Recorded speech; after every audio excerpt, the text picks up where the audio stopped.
টুকরা আম্মা জানরাও তোমার শাহী দরবারে হাত তুলেছে আল্লাহ। প্রত্যেকটা আম্মা জানকে তুমি খাদিজা রাদিয়াল্লাহু তাআলা আনহার চরিত্রবান হওয়ার তৌফিক দান করে দাও আল্লাহ। আমার যে যুবক ভাই আজকে মাহফিলে এসেছে, আর যে কলিজার টুকরা যুবকগুলো আজকে সুন্দর মাহফিল আয়োজন করেছে, দিনরাত পরিশ্রম করে কষ্ট করে এত সুন্দর মাহফিল তারা করেছে আল্লাহ।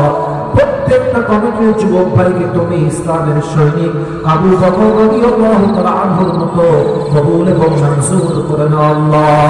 বিশেষ করে আমার রাকিব ভাই দীর্ঘ লম্বা সময় চেষ্টা করেছে দাওয়াত দেওয়ার জন্য আল্লাহ। রাকিব ভাই কষ্ট করেছে, তার সঙ্গে কমিটির ভাইরা অনেক কষ্ট করেছে আল্লাহ।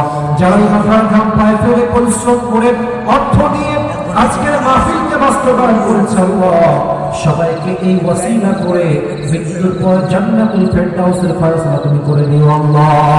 সর্বশেষ একটা দোয়া করে তোমার শাহী দরবার থেকে আমরা বিদায় নিতে চাই।